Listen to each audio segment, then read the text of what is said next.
ನಾಪತ್ತೆಯಾಗಿದ್ದಂತಹ ಮಹಿಳೆ ಕೊನೆಗೂ ಪತ್ತೆ. ಕಾಲು ಜಾರಿ ಕೆರೆಗೆ ಬಿದ್ದು ಇಬ್ಬರ ದುರ್ಮರಣ. ಸಿಲಿಂಡರ್ ಬ್ಲಾಸ್ಟ್ ಆಗಿ ಸುಟ್ಟು ಕರಕಲಾದಂತಹ ಮನೆ. ವಿಶೇಷ ಭೂಸ್ವಾಧೀನ ಅಧಿಕಾರಿ ಲೋಕಾಬಲೆಗೆ. ಹಂಪಿ ಉತ್ಸವ ಗಿಲ್ಲಿ ಕಾವ್ಯ ಕಂಡು ಫ್ಯಾನ್ ಸಂಭ್ರಮ. ಈ ಸುದ್ದಿಯನ್ನು ನೋಡೋಣ ಸಮಗ್ರ ನ್ಯೂಸ್ ಟಾಪ್ನಲ್ಲಿ.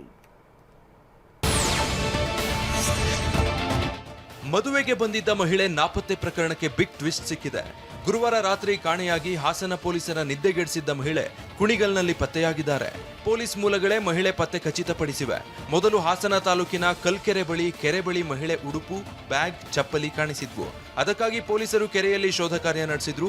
ಆದ್ರೆ ಈಗ ಮಹಿಳೆ ಜೀವಂತವಾಗಿದ್ದಾರೆ ಅಂತ ಪೊಲೀಸರು ಖಚಿತಪಡಿಸಿದ್ದಾರೆ. ಶಿವಮೊಗ್ಗ ವಿಶೇಷ ಭೂಸ್ವಾಧೀನ ಅಧಿಕಾರಿ ಸಿದ್ದಲಿಂಗಾರೆಡ್ಡಿ ಲೋಕಾಯುಕ್ತ ಬಲೆಗೆ ಬಿದ್ದಿದ್ದಾರೆ. ಶಿವಮೊಗ್ಗ ನಗರದ ನೆಹರು ಕ್ರೀಡಾಂಗಣದ ಬಳಿ ಕಾರಿನ ಮಾಲೀಕ ಕೇಶವಮೂರ್ತಿ ಬಳಿ 40,000 ಲಂಚ ಸ್ವೀಕರಿಸ್ತಾ ಇದ್ರು. ಸಿಬ್ಬಂದಿ ಮೂಲಕ ಲಂಚ ಪಡಿತಾ ಇದ್ದಾಗಲೇ ಲೋಕಾಯುಕ್ತ ಅಧಿಕಾರಿಗಳು ದಾಳಿ ನಡೆಸಿದ್ರು. ಸಿದ್ದಲಿಂಗಾರೆಡ್ಡಿ ಹಾಗೂ ಸಿಬ್ಬಂದಿಯನ್ನ ವಶಕ್ಕೆ ಪಡೆದು ಅಧಿಕಾರಿಗಳು ವಿಚಾರಣೆ ನಡೆಸಿದ್ದಾರೆ.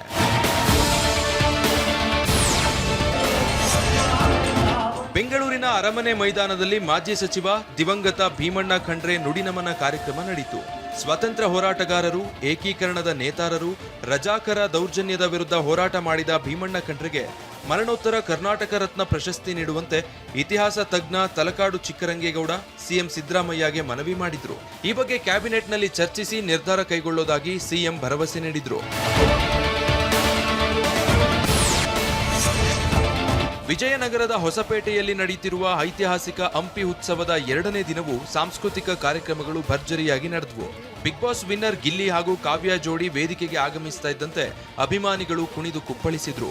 ಶಿಳ್ಳೆ ಕೇಕೆ ಹಾಕಿ ಸಂಭ್ರಮಿಸಿದ್ರು. ಅಭಿಮಾನಿಗಳನ್ನ ಕಂಡ ಈ ಜೋಡಿ ಪುಳಕಿತವಾಯಿತು. 2ನೇ ದಿನ ಟ್ರಾಫಿಕ್ ಜಾಮ್ ಉಂಟಾಗಿತ್ತು. ವಿಜಯನಗರ ಜಿಲ್ಲೆಯ ಹೊಸಪೇಟೆಯ ಹಂಪಿಯಲ್ಲಿ 60ಕ್ಕೂ ಹೆಚ್ಚು ಸರ್ಕಾರಿ ಶಾಲಾ ಮಕ್ಕಳಿಗೆ ಜಿಲ್ಲಾ ಉಸ್ತುವಾರಿ ಸಚಿವ ಜಮೀರ್ ಅಹಮದ್ ಖಾನ್ ಫ್ರೀ ರೈಡ್ ಮಾಡಿಸಿದ್ದಾರೆ. ಕಮಲಾಪುರದ ಮಯೂರ ಹೋಟೆಲ್ ಆವರಣದಲ್ಲಿ ಮಕ್ಕಳು ಹೆಲಿಕಾಪ್ಟರ್ ರೈಡ್ ಮಾಡಿದ್ದಾರೆ. ಜಮೀರ್ ತಮ್ಮ ಸ್ವಂತ ಖರ್ಚಿನಲ್ಲೇ ಮಕ್ಕಳಿಗೆ ಹೆಲಿಕಾಪ್ಟರ್ ರೈಡ್ ಮಾಡಿಸಿದ್ರು. ಮಕ್ಕಳ ಸಂಭ್ರಮ ಕಂಡು ಪೋಷಕರು, ಸಂಬಂಧಿಕರು ಭಾವುಕರಾದರು.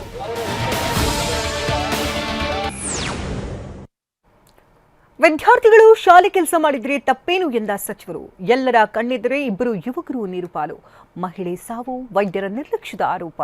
ಡೆತ್ ನೋಟ್ ಬರೆದಿಟ್ಟು ಆತ್ಮಹತ್ಯೆ ಹೈಡ್ರಾಮಾ. ಈ ಎಲ್ಲ ಸುದ್ದಿಯನ್ನು ನೋಡೋಣ ಕರ್ನಾಟಕ ನ್ಯೂಸ್ ಟಾಪ್ನಲ್ಲಿ. ಶಾಲಾ ಶಿಕ್ಷಕರು ವಿದ್ಯಾರ್ಥಿಗಳಿಂದ ಗಾರೆ ಕೆಲಸ ಮಾಡಿಸಿದ್ದಾರೆ. ಮಂಡ್ಯದ ನಾಗಮಂಗಲ ತಾಲೂಕಿನ ನಲಕುಂದಿ ಗ್ರಾಮದ ಶಾಲೆಯಲ್ಲಿ ಕೂಲಿ ಆಳುಗಳಂತೆ ವಿದ್ಯಾರ್ಥಿಗಳಿಂದ ಕೆಲಸ ಮಾಡ್ತಿದ್ರು.